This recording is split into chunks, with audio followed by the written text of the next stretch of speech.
Bonjour à tous et bienvenue pour cette première Expert Session, nouvelle série de Web Talk Infravenir où nous recevrons des professionnels des infrastructures qui nous parleront des sujets les plus techniques de leur métier. Aujourd'hui, nous avons le plaisir de recevoir Grégoire Arantz, directeur général d'Arcans, entreprise du groupe Monwire. Bonjour Jean-Baptiste et merci pour votre accueil à Infravenir. Et un grand merci à vous d'avoir accepté notre invitation. Avant de rentrer dans le vif du sujet et de commencer notre échange, je vous propose de visualiser une brève vidéo de présentation d'Arcans et de son activité.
Donc cette vidéo présente de manière succincte et interactive l'activité principale d'Arcans et les outils numériques que vous développez. Pouvez-vous nous parler un peu plus de cela dans le détail et nous parler également de votre parcours professionnel?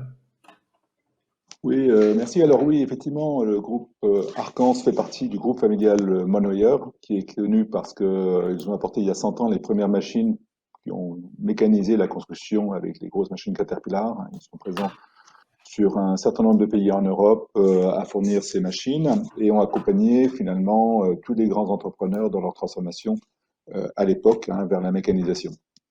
Alors, Arcans est une activité plus récente dans le groupe Monwire qui est dédiée finalement à la digitalisation de la construction, tout ce qui permet en fait d'améliorer la productivité et la qualité du travail de la construction avec les outils digitaux. On est une activité en forte croissance, essentiellement sur les solutions digitales, qui sont à la fois des solutions qui permettent de numériser le terrain, comme ce que fournit Altera, de contrôler, d'optimiser les chantiers, comme ce que fait SciTech, ou tous les outils de conception et de suivi des opérations qui sont fournis par Arcan System et Arcan Optimum. C'est ce qu'on fait aujourd'hui, on en parlera un petit peu plus. Vous m'avez demandé de parler un petit peu de mon parcours. Effectivement, c'est cette mission, ce poste de direction de Arcan, c'est quasiment une boucle pour moi parce que je suis ingénieur qui a fait aussi des études de digitalisation de la modélisation du sol. Donc, pour vous dire, voilà, donc j'étais vraiment déjà dans la terre et le numérique. Et en fait, j'ai commencé mon premier poste en entreprise chez GTM, qui fait partie maintenant du groupe Vinci, en tant que conducteur de travaux au début, puis directeur de travaux. Donc j'ai vraiment coulé du béton et creusé de la terre. Et en 97, après quelques années de ça, il y avait une grosse crise de la construction à l'époque. Et donc, pour redonner un nouveau ressort à mon parcours, j'ai décidé de tenter quelque chose d'autre et je suis rentré chez Hewlett-Packard à Grenoble, puis en Californie, pour travailler sur la digitalisation de la supply chain. Donc, c'était à l'époque un peu le début d'arriver à remplacer finalement les flux de matière par des flux d'information, pour arriver à faire que la fabrication et la distribution des ordinateurs soient plus lean et plus capable de répondre rapidement à des variations de demande.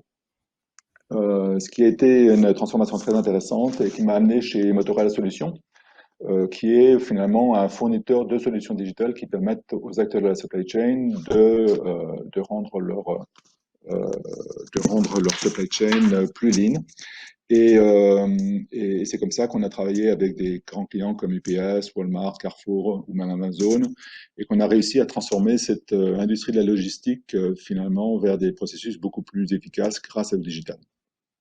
Et En fait, en 2012, je suis rentré dans le groupe Monnayeur pour prendre la direction de Monnayeur Technologies, qui maintenant s'appelle Arcans. Et dans l'idée, c'était on veut développer en Europe un leader pour la fourniture et le déploiement de solutions qui permettront la transformation digitale de la construction. On considère que ce secteur-là est sur le point de se transformer de la même manière que l'industrie et la logistique se sont transformées avec le digital. Merci pour cette présentation. Je me permets une petite parenthèse. Donc, vous avez mentionné la crise qui affectait le secteur de la construction en 1997. Je fais un lien un peu avec l'actualité. Donc, il y a la crise sanitaire liée à la Covid-19 actuellement. Quelle est un peu votre analyse sur la situation, l'impact que ça a sur le secteur et aussi directement, est-ce qu'Arcans a été affecté par cette crise actuelle? Alors, bon, c'est un peu tôt pour dire ce qui va effectivement se passer suite à cette crise, hein. On a encore tous un petit peu essayé de retrouver ce nouveau chemin. Mais effectivement, on peut déjà dire que cette crise a, déjà pour les mois passés, a été un catalyseur pour l'adoption des solutions digitales, hein. D'ailleurs, la bourse ne s'y méprend pas. Autodesk, qui avait perdu, comme tout le monde, une bonne partie de sa valeur au mois d'avril, a déjà retrouvé l'intégralité de sa valeur aujourd'hui. Donc, on comprend bien que ces solutions digitales sont au cœur de la reprise et de ce nouveau mode de fonctionnement qu'on est en train de mettre au point. Et effectivement, rien que le fait de mettre tout le monde en mode de confinement et qu'on oblige les gens à travailler dans un autre endroit que leur poste de travail habituel, ça a mis en valeur tous les outils de collaboration digitale qui sont au cœur de cette transformation qu'on est en train de faire dans la construction. Donc oui, je pense que les fondamentaux sont dans la bonne direction pour ces solutions-là et que cette crise va probablement accélérer l'adoption de cette solution. L'impact à court terme, il est encore un petit peu à évaluer parce que ça va dépendre aussi des politiques d'investissement, des politiques de reprise des différents gouvernements qui vont permettre de plus ou moins alimenter le secteur ou ne pas alimenter le secteur avec les finances qui vont permettre de faire cette reprise. Mais fondamentalement, évidemment, que cette crise a mis en valeur l'intérêt de ces solutions digitales. Et donc votre parcours est intéressant en ce sens parce que vous avez commencé dans la construction, avez fait ce passage vers l'industrie et le high-tech pour revenir donc dans le secteur des infrastructures avec l'objectif chez Arcans de contribuer à la transformation digitale du secteur. Jusqu'à présent et sur les années récentes, quels ont été les principaux challenges auxquels vous avez été confrontés dans cette mission? Alors, ouais, je vais présenter cette deuxième slide qui donne un petit peu le contexte. Euh, la transformation digitale, d'un côté, c'est une opportunité, hein, puisque en gros, ces solutions techniques en fait que l'on est en train d'envisager de déployer et de commencer à déployer en fait dans la construction, ce sont des solutions qui ont été déjà plus ou moins éprouvées par les secteurs de l'industrie et de la logistique. C'est pour ça d'ailleurs que cette démarche elle semble assez logique d'aller simplement voir ce qui s'est déjà fait et d'essayer de l'appliquer. On a aussi un phénomène qui est qu'on a une convergence qui est en train de se faire entre la construction et l'industrie manufacturière, dans le fait que l'industrie manufacturière commence à faire ce qu'on appelle le mass customization, c'est-à-dire en gros on fait de plus en plus des produits qui étaient uniformisés en des produits personnalisés, et donc on fait de plus en plus des produits adaptés à la demande spécifique d'un client. Et la construction, de l'autre côté, arrête de faire des moutons à 5 pattes à chaque fois et essaie finalement d'industrialiser et de trouver des processus répétitifs que l'on peut appliquer pour la construction des infrastructures et des bâtiments. Et donc, cette convergence des méthodes amène à une convergence des outils aussi, et ce qui fait qu'on arrive à commencer à développer finalement des solutions qui sont finalement communes entre le monde de l'industrie et le monde de la construction. Donc ça, c'est une première opportunité technique. Et puis, il y a aussi des impératifs, hein, des impératifs qui sont liés à nos contraintes environnementales, hein. La, L'industrie de la construction est un générateur de CO2 et que finalement l'opportunité de réduire ces émissions de CO2 grâce aux technologies digitales est finalement une opportunité qu'on ne veut pas laisser passer, hein. Et donc on estime qu'il y a environ 15% des émissions de la construction qui peuvent être réduites grâce aux technologies digitales. Et puis, il y a aussi un impact purement économique, c'est-à-dire qu'en gros, on estime que 1000 milliards d'euros peuvent être économisés en Europe, hein, rien que avec l'utilisation des solutions digitales dans la construction. Donc, vraiment un ensemble de contraintes et d'opportunités que l'on peut essayer de gérer grâce à l'utilisation de ces outils numériques. Euh, pour, euh, euh, pour l'industrie, ce parcours a déjà été fait, mais ça ne veut pas dire qu'il est fini, hein. Donc c'est vraiment, on est vraiment dans une phase où on est en train de continuer encore la digitalisation de la construction de l'industrie. On rentre dans ce qu'on appelle l'industrie 4.0. Et ça, c'est intéressant parce qu'en même temps, on est en train de réfléchir à des outils qui sont vraiment adaptés à la fois à l'industrie et à la construction. Pour illustrer un petit peu, et je suis désolé, on va commencer par un petit peu presque de la théorie avant de rentrer dans les applications, hein. On va parler un petit peu justement de ce que c'est que la gestion du cycle de vie. D'accord.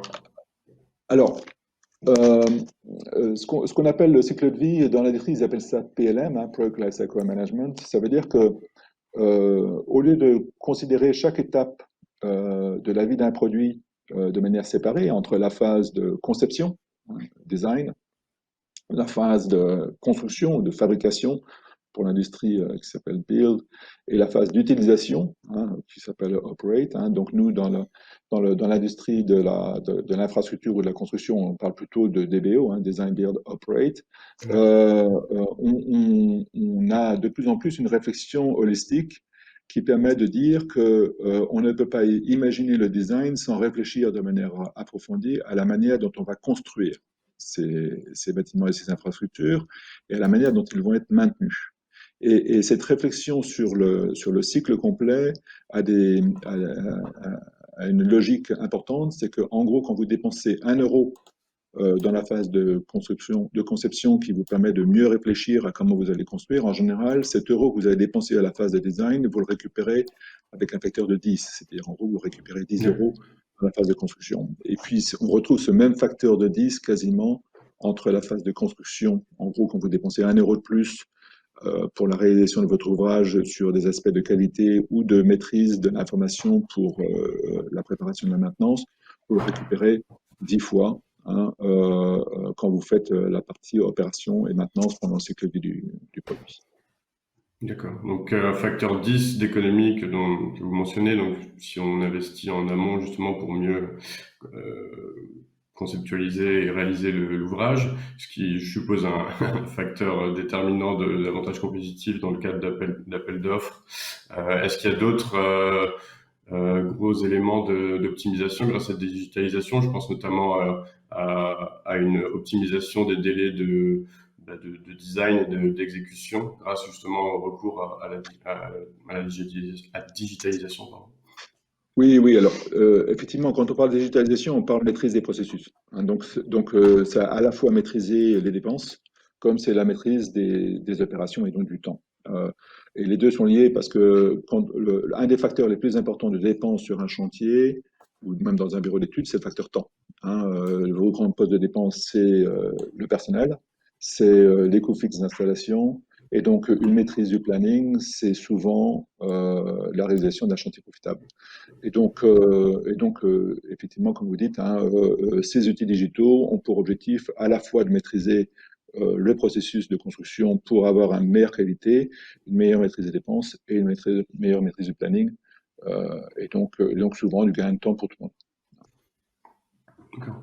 Et comment se fait de manière concrète cette optimisation, aussi bien financière que de fluidification des processus entre les différentes phases du cycle de vie d'un actif? Alors, quand vous regardez un petit peu ce cycle de vie, hein, cette petite illustration qui est là, donc vous voyez effectivement le bureau d'études avec ses grands écrans, ce chantier avec ses machines, et finalement cette infrastructure qui fonctionne du côté gauche une fois que le produit est fini. Vous voyez au milieu, on représente une sorte de petite maquette hein, qui est en fait la maquette numérique. Alors, on va regarder un peu plus dans les détails, mais en fait, à la base de cette optimisation vient ce qu'on appelle la collaboration.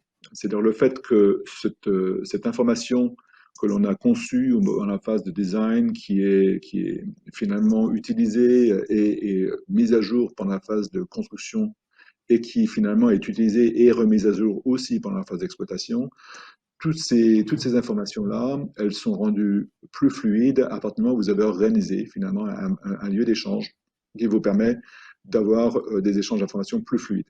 Et cette collaboration autour d'une maquette commune, c'est souvent la première base à ce qu'on appelle le BIM.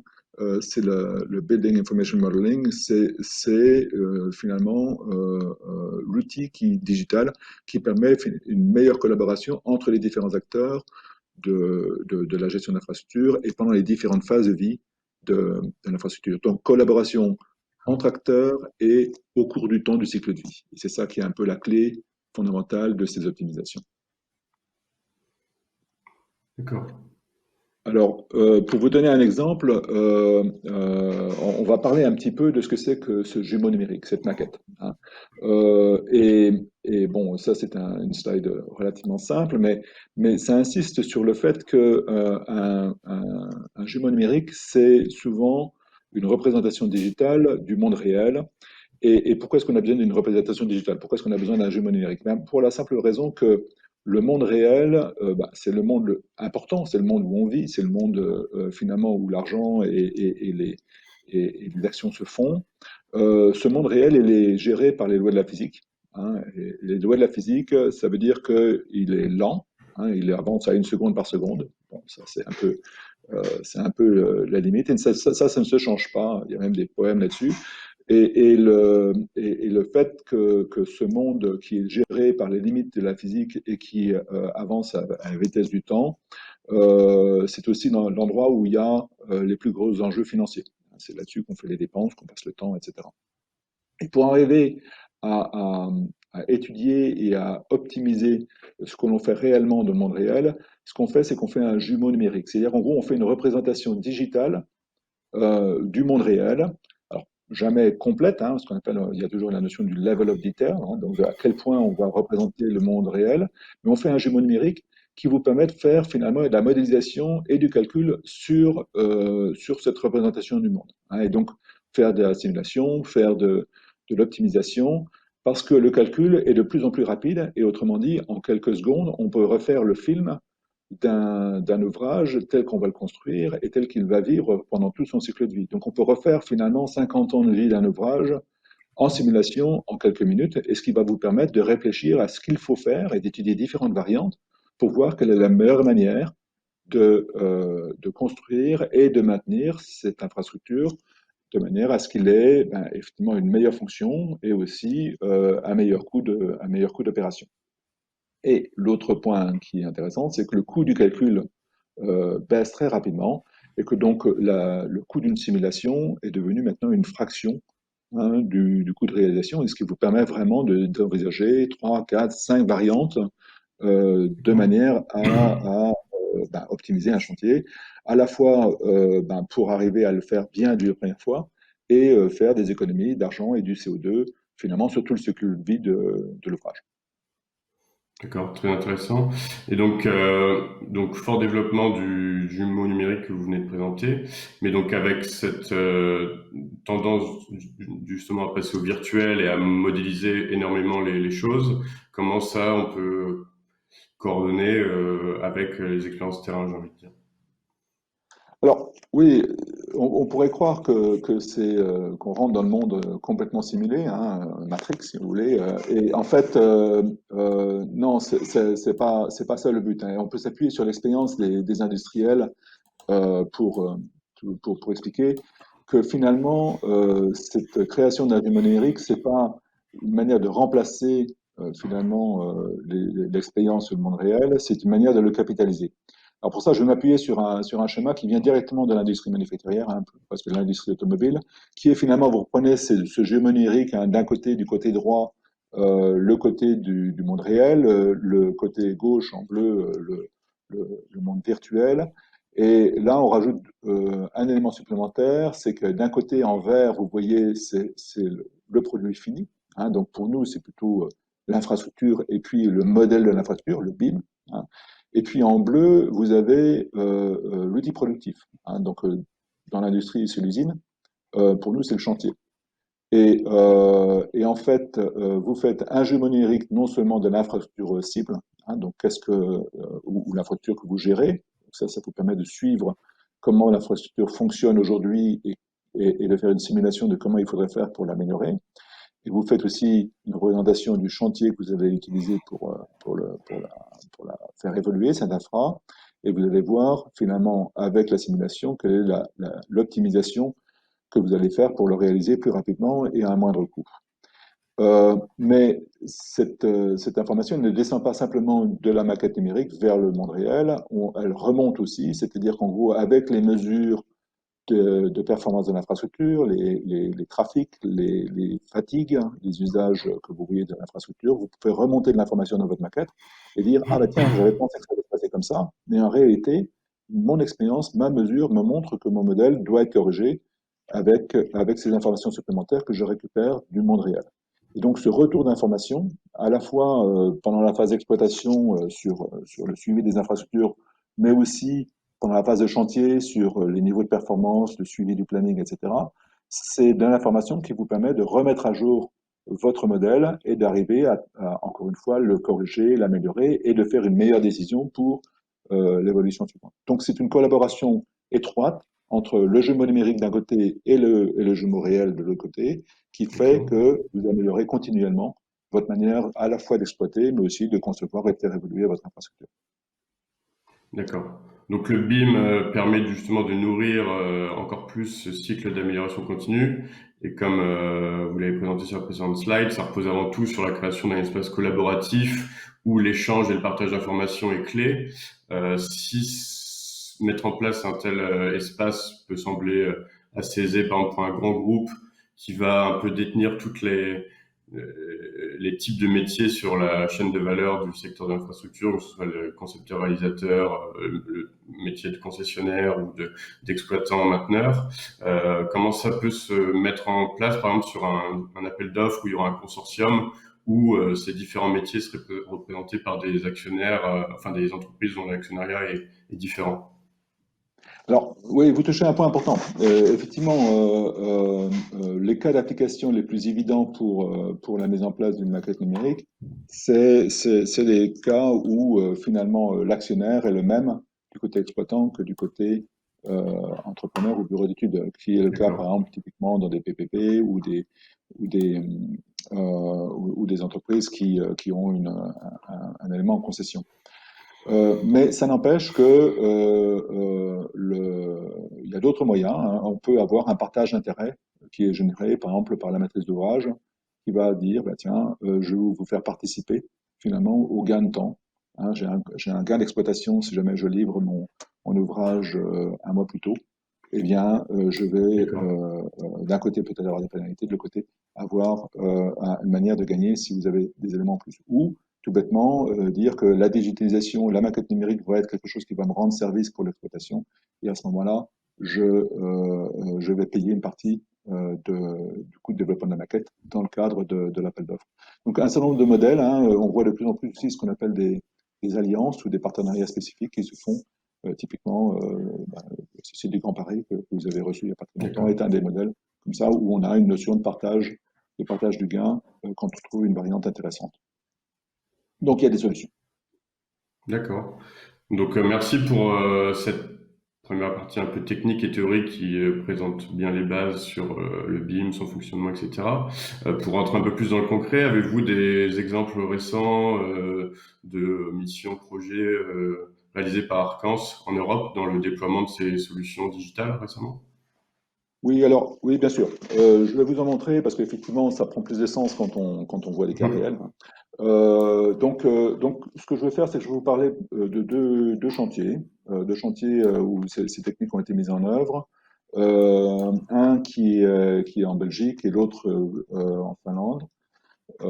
Avec un exemple aussi d'ailleurs en Norvège. Donc quelques exemples comme ça d'applications. Et puis je vais D'accord. vous montrer aussi deux technologies mises en œuvre hein, qui vont vous montrer un petit peu effectivement ce que ça veut dire ces technologies numériques et à quoi elles ressemblent pour vous donner quelques idées. C'est des échantillons, évidemment, mais ça vous donne une idée de ce qui se passe. Alors, premier exemple, ça se passe à Bruxelles. Le maître d'ouvrage, c'est Infrabel, donc c'est les chemins de fer de Belgique, le gestionnaire de l'infrastructure des chemins de fer en Belgique.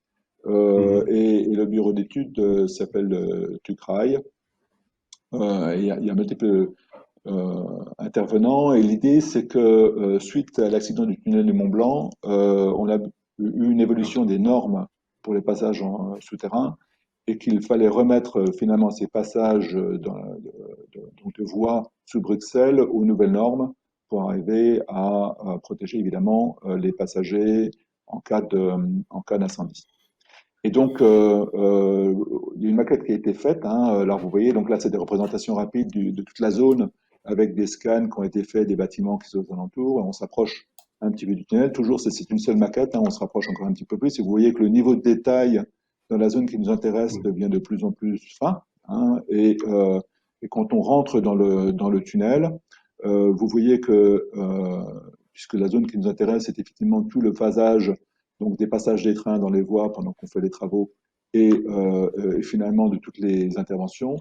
À la fois, la maquette a permis de concevoir non seulement tous les objets qu'il fallait mettre en place, on voit les tympans qui permettent de boucher les passages des côtés des tunnels, tous les équipements, vous voyez les tuyaux des systèmes de pompiers, Mhm. les éclairages, les feux, tous les équipements qui sont dans le tunnel, qui font à la fois le support qui a permis de préparer le phasage de toutes les interventions, de quelle voie on ferme, qu'est-ce qu'on pose comme équipement, etc. Donc cette simulation numérique a permis de faire le chantier avant d'aller sur place, hein, et donc d'avoir préparé toutes les D'accord. étapes, tous les équipements, etc., de faire la simulation.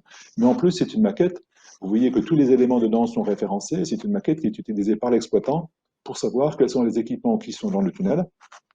Et quand il y a une défaillance, le technicien d'intervention n'a plus besoin d'aller sur place pour voir quelle est la référence de l'équipement qu'il faut aller changer, mais il l'a directement dans la maquette numérique et peut aller directement sur place avec le bon équipement et faire le changement. Et D'accord.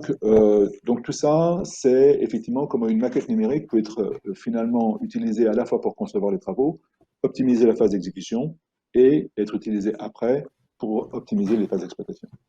D'accord. Et donc, vous parliez justement du changement que ça représente pour le mainteneur qui maintenant dispose de cet outil numérique. Donc, en effet, pour Infrabel, ça a dû être une évolution importante dans son métier de pouvoir disposer de ce nouvel outil, un changement majeur. Est-ce que c'est un outil vraiment clé en main que Infrabel peut utiliser en économie, en toute autonomie, pardon, ou est-ce que Arcan a son rôle à jouer, sa valeur ajoutée à apporter aussi dans la phase implémentation, exploitation? Alors, oui, c'est une bonne question. Alors, à la base, nous, on est fournisseur d'outils. C'est-à-dire que notre philosophie, c'est de dire on préfère apprendre à pêcher que donner du poisson. Et que l'important, c'est que cet outil numérique fasse partie, à la fin de notre intervention, du mode de fonctionnement classique de nos clients. Donc, Infravel doit finalement faire rentrer l'utilisation de cet outil dans leur processus habituel et va être autonome dans cet outil, dans l'utilisation de cet outil, comme n'importe quel outil numérique qu'on utilise au quotidien. On préfère être capable de se débrouiller sans avoir l'intervention d'un technicien. Alors, après, la réalité est que souvent, si l'utilisation de l'outil n'est pas dans le quotidien de notre client, là, il y a un vrai besoin d'aider le client à faire l'adoption de ces outils. Et là, Arcans va intervenir pour aller faire de la modélisation, accompagner le client pour mettre un peu le pied à l'étrier et créer ce premier modèle. Donc, on va voir un petit peu les deux, mais il y a beaucoup d'acteurs, hein, de bureaux d'études ou d'autres intervenants qui font ce service d'aider des clients. Donc, nous, comme notre philosophie à la base, c'est de fournir les outils, d'accompagner et d'aider au démarrage. Et en général, dans le mode récurrent, soit le client est devenu autonome, soit il a trouvé un partenaire qui lui est bureau d'études ou qui est dessinateur, qui va leur permettre de maintenir finalement cette maquette. Et il est important effectivement de mettre les bonnes équipes au point pour arriver à maintenir ces maquettes qui doivent rester vivantes et qui doivent évoluer au fur et à mesure qu'on change finalement le monde réel. Alors, D'accord. je vais donner encore un autre exemple. Hein. Par exemple, ça c'est un pont qui a été construit à Helsinki, en Finlande. Et là, aussi bien le terrain que tous les corps d'État, hein, donc la structure, les armatures, la structure métal, mais aussi les pieux, tous les éléments qui ont permis de réaliser cet ouvrage sont synthétisés à l'intérieur d'une seule maquette, ce qui permet à tous les acteurs d'avoir une vision complète et de voir les interfaces et faire aussi une simulation à la fois de l'acte de construire que du fonctionnement de l'ouvrage. Hein. Donc ça, c'était mis en œuvre donc, sur ce pont-là. Mais on peut le faire encore à plus grande échelle. Hein. Des villes finalement Oslo on fait des maquettes complètes donc de leur environnement et on se retrouve finalement avec des modèles très complets. Hein. Là, vous voyez finalement tous les réseaux qui sont. Alors là, on voit évidemment le sol est en transparence, mais on voit depuis le banc rocheux qui est en dessous tous les réseaux qui sont en place et on voit même le modèle des arbres avec la place pour les racines qui est prévue. Hein. Et donc c'est à la fois euh, euh, une maquette qui pourrait être d'un projet, mais là, en l'occurrence, c'est le réel. Et donc, ce qui fait qu'à chaque fois qu'on pense une évolution, un travail à faire dans cette zone à Oslo, et ben, on a une maquette qui vous permet de réfléchir à comment est-ce qu'on peut concevoir et réaliser ce nouvel ouvrage, ce nouveau chantier, grâce à l'utilisation de cette maquette. Donc, on a déjà une certaine maturité dans certains pays nordiques dans l'utilisation de ces solutions-là. Ok. D'accord. Et comment ces maquettes sont valorisables sur le terrain? Alors, effectivement, une maquette pour une maquette, c'est joli comme ça, mais il faut arriver à en tirer la valeur, parce que sinon, le temps qu'on a passé à faire la maquette, ça ne présente pas beaucoup d'intérêt. Alors, je vais vous montrer deux solutions. Une première solution qui est une solution de conception. Alors, on a travaillé avec le groupe Lafarge-Holcim, qui a créé un produit qui s'appelle Oris, qui est D'accord. finalement un outil d'aide à la conception qui utilise de l'intelligence artificielle et des bases de données pour aller trouver l'optimum de conception des couches de structure pour une route. Donc, cette solution-là, en fait, ça fait la combinaison d'une base de données de toutes les sources de matériaux qu'on peut trouver, les carrières, les différents stocks de matériaux qu'on peut trouver sur le parcours d'une autoroute ou d'une route, qui utilisent des algorithmes génératifs qui permettent de faire du conseil sur la base de cette base en fonction du projet que vous voulez réaliser et qui utilise une plateforme qui vous permet effectivement de gérer votre projet en sécurité et en confidentialité pour arriver à soumettre votre projet et à trouver finalement la meilleure recommandation de structure et de sourcing pour votre infrastructure. Alors sur la base des expériences qu'ils ont fait avec un certain nombre de projets, on peut arriver à des résultats qui sont très significatifs au niveau de l'impact, aussi bien au niveau du réduction des coûts qu'au niveau parce qu'ils font des simulations non seulement de comment est-ce qu'on approvisionne les matériaux pour faire la route, mais aussi quelle est la performance de la route au cours de son cycle de vie, et donc combien elle va coûter en maintenance et comment elle va être adaptée à l'usage qu'on en prévoit. Et donc cette simulation complète permet de faire des économies significatives sur à la fois le coût de construction, mais aussi le coût d'exploitation de ces infrastructures grâce à des conseils qui peuvent être générés grâce à la maquette. C'est-à-dire la maquette vous donne une représentation de ce que vous voulez faire et l'outil de calcul vous permet de trouver les meilleurs moyens D'accord. de réaliser cette infrastructure. En effet, les pourcentages affichés sont importants aussi bien en termes de maîtrise des coûts que de réduction d'émissions de CO2. Donc, enfin, je suppose candidement que ça donne un fort avantage compétitif pour Lafarge Holcim par rapport à ses concurrents. Ou bien est-ce que finalement, dans l'industrie, c'est déjà un mouvement d'utilisation de la big data, de l'IA, du numérique qui est déjà très avancé et chaque acteur a sa propre solution développée in-house. Alors, premièrement, Lafarge Holcim fournit ça comme service. Donc ça veut dire que D'accord? la technologie qui est mise en œuvre, qui est pointue, n'est pas une complexité pour l'utilisateur final qui est un acteur du bureau d'études. Et en fait, cette techno se visualise uniquement sous la forme d'un conseil. Donc pour l'utilisateur du bureau d'études, lui, il trace son parcours et nous, on a intégré ça dans nos outils de conception avec que fournit Arcance. L'utilisateur trace son parcours, appuie sur le bouton Oris conseil en structure et derrière, la mécanique se fait de manière cachée. Et donc cette technologie IA, etc., qui pourrait faire peur, en fait, elle est complètement mise en œuvre dans le cadre de l'outil comme vous utilisez Siri ou Google Search qui met en œuvre de l'IA derrière. Vous, en tant qu'utilisateur, vous n'avez pas à gérer cette complexité. Et en fait, ces groupes comme Lafarge Holcim considèrent que ça, ce sont des nouveaux services qui mettent à disposition des entreprises pour effectivement trouver des optimums, etc.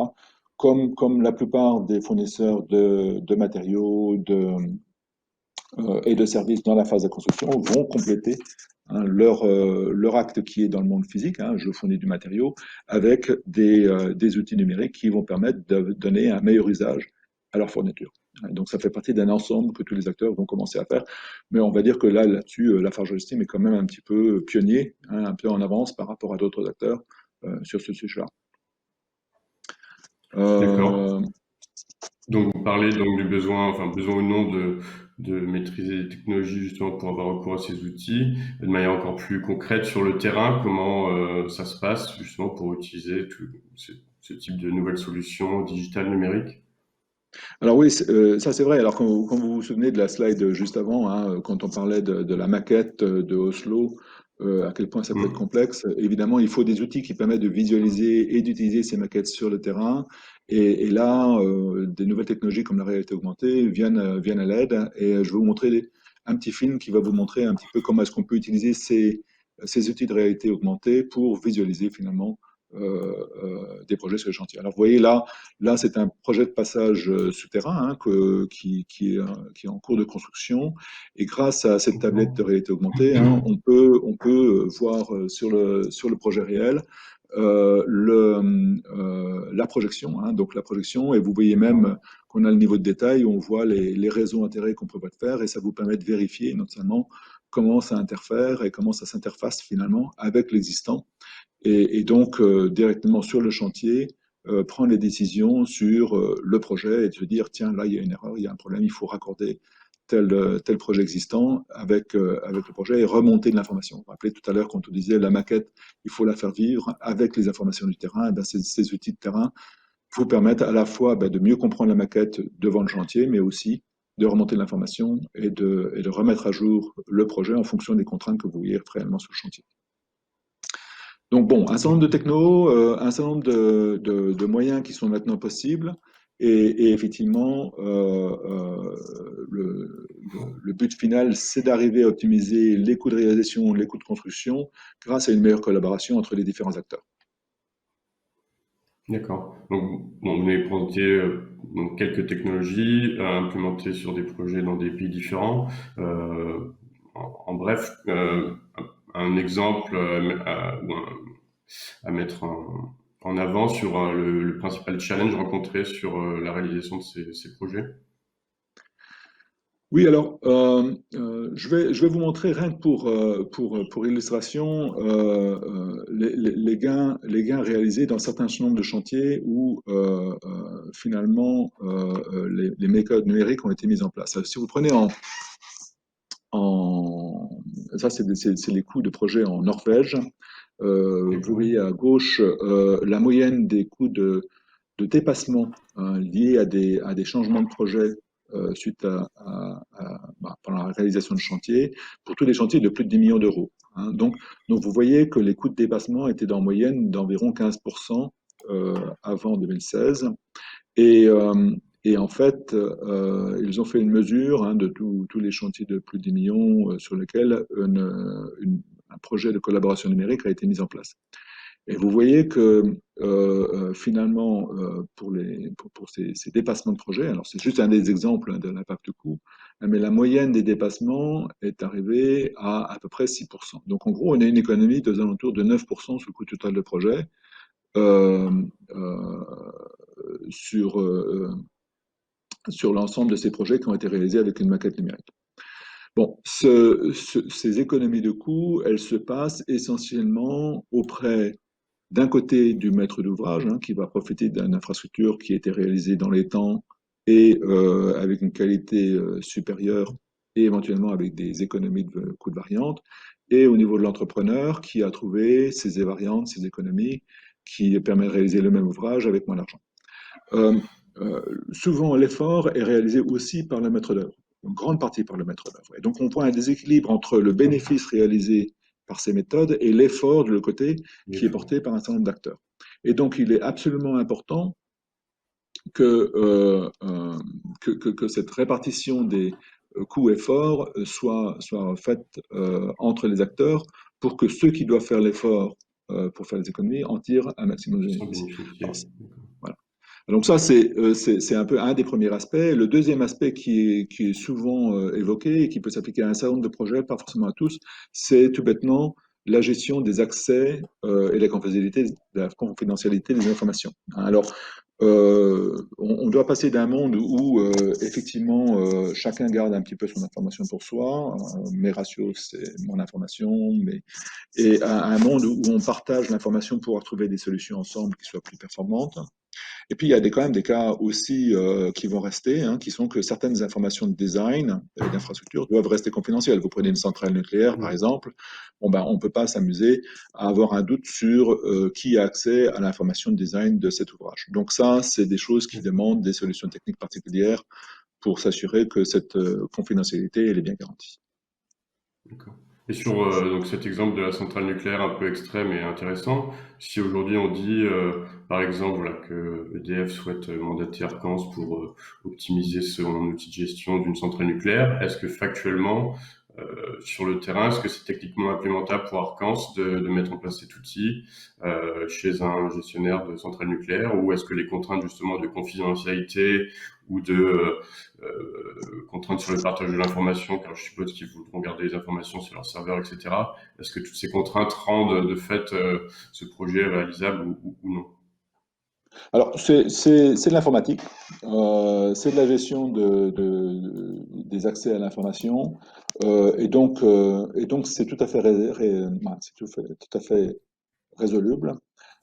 Tous les outils ne sont pas forcément capables, donc il faut vraiment choisir déjà les bons outils, et il faut dès le départ créer la bonne architecture pour savoir quelles sont les informations sensibles qu'il faut absolument protéger, quels sont les différentes zones d'information que l'on doit gérer et qui a accès à quoi, de manière à ce que effectivement on fasse un partage d'informations là où il y a à gagner des choses ensemble en collaborant de manière plus étroite, et là où il y a des zones plus confidentielles qui doivent être gardées de côté, et que l'accès à cette zone-là doit être géré pour un certain nombre d'utilisateurs et pas pour d'autres utilisateurs. Et donc cette architecture de quelles sont les zones et quelles sont les solutions d'accès qu'on donne à ces différentes zones de données, eh bien, ça fait partie du travail de conception des solutions que Arcans, et notamment Arcans System dans ces cas-là, fait typiquement avec ses clients pour être sûr que cette architecture à la fin est capable de gérer ces différentes zones de collaboration où on partage l'information et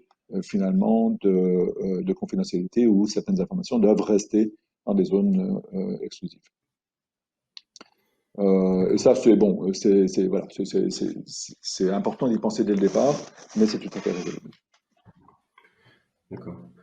Donc, merci. En conclusion un peu de cette revue de quelques exemples concrets, j'avais demandé un peu quel est le retour d'expérience global des clients, que ce soit en termes d'optimisation, de KPI, etc.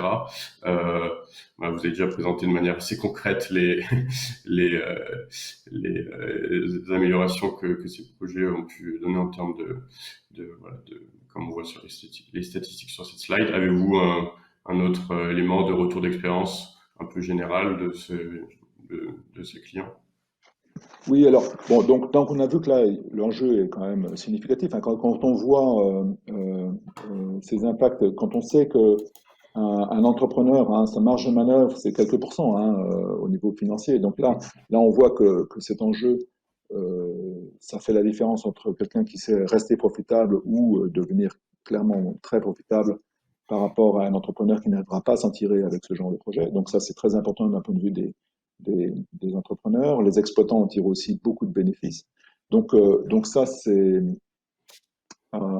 clairement un enjeu où les moteurs doivent être les maîtres d'ouvrage et les entrepreneurs, et que les bureaux d'études doivent être emmenés dans le processus en faisant du partage de gains et en leur payant le travail qui en est. Et d'ailleurs, un des plus gros freins à l'adoption, eh ben, c'est tout bêtement le fait que ça n'est pas demandé, hein. Donc si on prend D'accord. par exemple un sondage en Angleterre, hein, donc c'est NBS, donc c'est un organisme au UK, qui permet en fait d'estimer quelles sont les barrières principales à l'adoption du BIM, ben, tout bêtement, c'est quand le client ne le demande pas. Parce que quand le client ne D'accord. demande pas, ben effectivement, il n'y a pas forcément l'argent pour payer cet effort supplémentaire de faire la maquette. Les arguments de l'expertise interne, training, cost, vous voyez que ça devient, c'est encore important, mais c'est beaucoup plus faible par rapport à ça.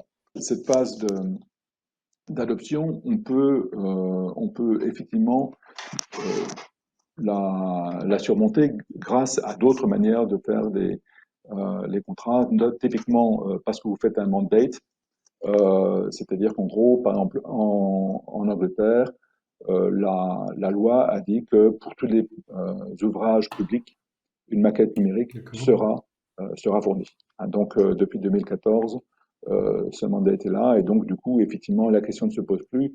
Et donc, quand on fait une réponse à l'appel d'offres, eh bien, on inclut le prix de la maquette dans la réponse à l'appel d'offres. D'accord. Et, euh, et donc, ben, on parlait d'appel d'offres et si on compte justement au PPPE, au contrat de concession, souvent, Euh, souvent, tous les sujets de modification, d'approbation du design et d'interface avec le client sont des sources assez courantes de retard pris sur l'exécution des travaux a posteriori. Donc là, maintenant, vous dites, pardon, qu'il y a un BIM mandate au UK, donc le sujet est un peu résolu, mais de manière globale, voilà, on voit qu'il y a une faible demande du client, mais qu'on peut supposer que le BIM va être un outil qui va permettre justement d'améliorer tout le processus sur la modification et l'approbation du design. Quels sont selon vous les leviers, solutions principales pour un peu voilà, systématiser l'application du BIM qui devrait permettre d'optimiser tout ce processus?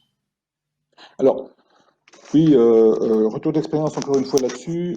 Les meilleurs projets qui ont réalisé le plus grand gain sont des projets où le processus s'est construit autour de la maquette numérique et notamment le fait de faire vivre cette maquette numérique. Donc, un des premiers points, c'est de rendre la maquette le plus à jour possible. Hein. Le principe, c'est single source of truth, c'est-à-dire que ce common data environment est l'endroit où vous récupérez la dernière version de la maquette, la dernière version des documents. Et pour ça, il y a deux choses qu'il faut arriver, c'est qu'il faut qu'on tombe d'accord sur un contrat sur ce qu'on appelle quality of service, c'est-à-dire la vitesse avec laquelle vous vous engagez à exécuter vos tâches. Premier élément, typiquement, quand vous faites une mise à jour de votre partie du projet, eh bien, vous synchronisez avec le serveur au moins une fois par jour, mais souvent plusieurs fois par jour, pour être sûr que tout ce que tout le monde regarde sur la maquette numérique correspond à la dernière version de tous les documents. L'autre élément, c'est effectivement de s'engager à des temps de traitement et de temps d'approbation qui sont rapides pour revoir la dernière version et donner son approbation de manière à ce que chacun puisse avancer. Donc c'est tout un aspect collaboratif que l'outil numérique peut faciliter, mais qui doit être organisé derrière. D'où l'importance de faire de l'accompagnement au changement de ces entreprises qui mettent en œuvre ces outils numériques parce que le processus doit être aligné avec ces nouvelles méthodes de travail qui permettent d'aller plus vite si chacun sait ce qu'il doit faire à temps par rapport au processus. D'accord, très intéressant, merci. Donc, si on conclut un peu sur ces parties, exemples concrets, qu'on se repositionne un peu sur une optique stratégie et perspective. Donc, vous nous avez présenté cette maquette numérique, montré que c'est avant tout un outil collaboratif où on partage de l'information et finalement, il y a possibilité à l'enrichir, à l'améliorer de manière continue en ajoutant des nouveaux modules qui vont la rendre encore plus précise et aider ensuite l'utilisateur de cette maquette dans l'exécution de ses travaux.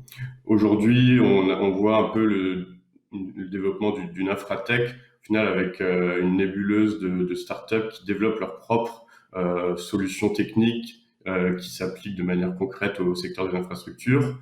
Euh, mais ce sont des startups qui sont forcément de taille plus petite et qui n'ont pas forcément la capacité à développer cette solution digitale globale. Vous, aujourd'hui, chez Arcans, comment s'organise un peu cette collaboration avec cet écosystème de startups pour justement aussi contribuer à construire un outil numérique collaboratif encore plus utile et avec de la valeur Oui. ajoutée? Alors, Oui, et c'est vrai que vous parlez d'écosystème, c'est important de comprendre effectivement ce que c'est que l'écosystème et comment les différents acteurs jouent dans le jeu. Alors, je vais vous présenter encore une slide, la dernière, qui vous permet un petit peu de visualiser un peu cette complexité et à la fois comment est-ce qu'on arrive au bout de cette complexité. Alors, vous voyez un peu différents pôles de travail entre la conception des bâtiments, la conception des infrastructures et la gestion de la collaboration. Et vous voyez que l'important, c'est que déjà, on a un endroit commun, le Common Data Environment, dans lequel toutes les données sont stockées et partagées. Et donc, ça veut dire qu'il y a beaucoup d'interfaces à faire fonctionner et qu'on est obligé d'avoir des protocoles et des standards. Euh, cette interopérabilité, ces standards, eh bien, ça, c'est le travail que l'on fait à la fois entre les grands éditeurs mondiaux qui établissent des produits, comme Autodesk avec Revit, comme Bentley, comme Trimble, qui sont des grands acteurs mondiaux qui fournissent des solutions techniques et qui aident à établir des standards, et des organisations qui vont définir ces protocoles d'échange comme IFC, comme LearnXML, comme tous ces standards qui permettent aux différents produits de communiquer entre eux et d'avoir finalement la capacité de stocker. Maintenant, nous avons même de plus en plus des maquettes qui sont des maquettes numériques qui sont capables de parler ces différents standards et qui font finalement des plateformes d'échange entre les différents outils. Donc finalement, cet écosystème de grands blocs fonctionnels qui sont fournis par des éditeurs mondiaux qui communiquent entre eux avec des standards D'accord. sont de plus en plus matures et donc de plus en plus disponibles. Et ce n'est pas le domaine des startups, ça c'est le domaine des grands éditeurs et des normalization bodies, donc tout ce qui permet de faire de la normalisation. Par contre, dès qu'on rentre dans des valeurs supplémentaires qui sont par exemple l'utilisation de cette maquette pour faire une simulation thermique, simulation de flux, simulation de comportement de structure, là, il y a la place pour beaucoup d'entreprises qui vont faire ce petit module supplémentaire, qui vont enrichir la maquette avec de la donnée analytique et qui vont rendre finalement une vraie valeur à cette maquette. Et ça, c'est à la fois le sujet de spécialistes qui connaissent bien le métier, que ces généralistes comme les grands éditeurs n'ont pas, et aussi c'est souvent lié à des normes locales ou des manières de travailler locales qui sont directement au contact de ces différents marchés. Et là, il y a tout un ensemble de startups qui, effectivement, travaillent en collaboratif avec des grands groupes pour comprendre leurs besoins et développer des solutions adaptées à leurs besoins spécifiques qui se branchent sur les maquettes, sur les outils. Que ce soit des solutions d'IoT qui permettent, donc Internet of Things, qui permettent de connecter de la donnée terrain et de la remonter dans la maquette numérique pour voir ce qui se passe réellement sur le terrain, ou que ce soit des outils de simulation calculatoire qui vont permettre en fait de faire un calcul particulier pour comprendre comment votre ouvrage va fonctionner, comment votre chantier va fonctionner. D'accord. Très bien. Donc, on voit que de la start-up à la PME au grand groupe, euh, toutes les entreprises du secteur de l'infrastructure donc, œuvrent activement cette transformation numérique du secteur. À titre de conclusion, quelle évolution, innovation technologique anticipez-vous pour les années à venir? Alors, effectivement, cette transformation numérique, bon, on est au tout début, on commence à avoir ces premières maquettes, donc ils vont vraiment euh, faciliter finalement le développement d'un écosystème d'outils autour de cette maquette pour pouvoir optimiser nos infrastructures en phase construction ou en phase exploitation. Euh, et on va dire que la première phase, qui est d'avoir des outils de représentation, est en train d'être mature et ça se déploie bien. On a encore énormément d'opportunités autour de la connexion de cette maquette, de la faire vivre. Donc, tous les outils qui vont permettre de faire que la maquette est mise à jour en temps réel avec les informations de terrain, que ce soit avec les caméras qui sont sur les véhicules ou en fixe dans les infrastructures qui permettent de voir ce qui se passe et de faire de l'information à partir de l'interpellation d'images, etc. Que ce soit dans les outils qui permettent d'exploiter toutes ces informations-là pour faire de la prédiction. Donc là, on rentre dans les domaines plutôt de l'analyse de données et du prédictif et de l'intelligence artificielle. Et donc, tous les outils qui vont permettre de faire vivre la maquette et d'exploiter sa maquette pour prendre des décisions rapidement. Alors, évidemment, on voit tous cette opportunité-là, on voit la profusion des solutions techniques qui commencent à être possibles, toutes ces petites startups essayent différentes solutions sous la forme de proof of concept. C'est souvent la collaboration qui existe entre ces grands groupes de construction ou d'exploitation qui vont dire, tiens, je développe un certain nombre de relations avec des startups pour tenter des choses, pour voir un peu ce qui est possible avec un certain nombre de technologies. Là où il y a souvent un challenge, c'est qu'une fois que le POC est réalisé, la transformation de cette solution qui a été finalement validée d'un point de vue fonctionnel de base en un produit qui est mature et qui est capable d'être déployé en volume sur toutes les infrastructures, etc., c'est souvent un challenge de transformation. D'ailleurs, c'est un des sujets sur lesquels travaille Arcance, hein, c'est d'arriver finalement à travailler avec des startups et des entreprises qui ont déjà validé un certain nombre de possibilités d'une solution sous la forme d'un proof of concept et d'arriver à transformer construire en dur finalement ces solutions et les intégrer dans les études du marché pour arriver à en faire un outil du quotidien pour une population élargie. Et ça, ça a déjà été commencé. On transforme un certain nombre de solutions qui étaient un peu confidentielles au départ en des solutions marché plus disponibles. Et je crois que l'évolution digitale qu'on va faire là va être assez, euh, assez foisonnante dans les années à venir et que notre rôle va être à la fois de faciliter, d'encourager finalement le développement de ces POC et de la validation de ces solutions techniques, et en même temps d'aider à transformer ces essais en des solutions beaucoup plus larges, en aidant finalement au développement de solutions standards au niveau du marché européen et au niveau du marché mondial pour ces solutions appliquées. Donc ça, une phase intéressante. Je pense qu'on en a pour 10-15 ans devant nous à développer ce domaine. D'accord. Et donc, c'est un peu notre enjeu à nous en tant qu'entrepreneurs et fournisseurs de solutions techniques. Challenge intéressant pour les années à venir. Euh, Merci beaucoup, Grégoire. Nous arrivons à la conclusion de cet échange. Donc, encore merci pour votre disponibilité et le temps passé à nous parler un peu plus d'Arcance et des enjeux actuels et à venir de la transformation digitale dans les infrastructures.